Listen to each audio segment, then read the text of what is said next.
But at the same time, there's going to be a lot of external pressure on the FD to meet with those stakeholders and give their opinion and present a clear route forward for the strategy and the financial strategy of that business.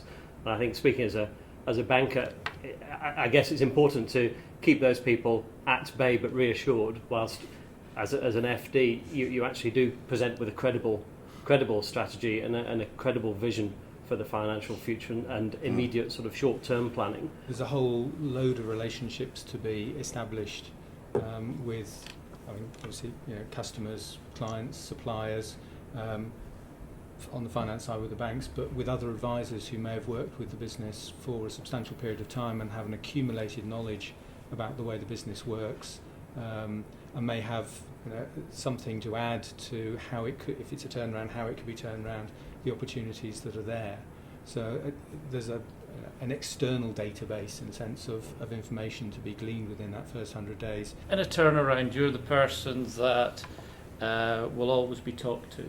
Whatever institution has put you in, you're their person there. So there is a danger that you are the bogeyman. So that it's always the bank. If the bank's put you in, they will come and talk to you because you're in specialised lending, or if it's the VC. So yes, you've got to deal with it because you are right in the middle.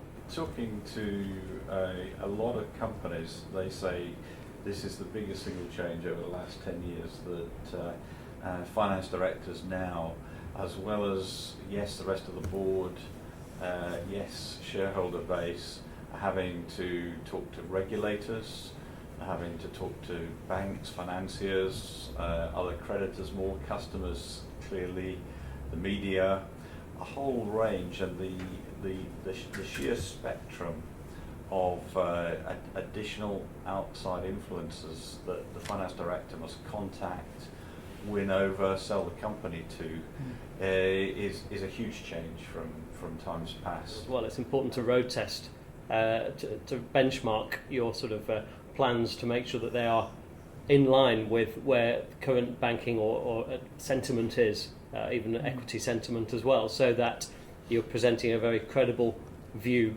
and perspective on strategy and what you're looking for from a funder. If you're asking for either understanding or contemplating additional capital raising, is in line with where the market is in reality. And so I think it's important to be credible and to have an informed opinion, even though you've been in the role a very short time. Have an informed opinion, your own opinion on where the business is at. I take the view that any communication I have with the bank, for example, anything I tell them that's going to happen does actually happen, and it builds that credibility very quickly. But to be able to do that, you've got to be confident and have the knowledge to start with. So yeah, I understand that you've got to spend time with the external stakeholders early on, because there is an introduction, there is to getting to know you, start building that relationship, but you've also got to be confident about what you're actually conveying as well. So it is a fine balance, I think.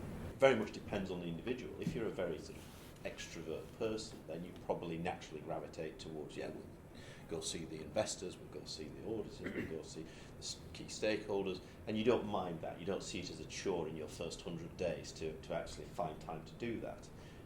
But if you're a very introverted person and you've joined a business that is listed, and therefore you've got to go and talk to your nominated advisors, or you've got to go and talk to the investors, or you've got a VC backer, I think I come back to very early on, you've got to establish, are you the right person personality-wise for this business?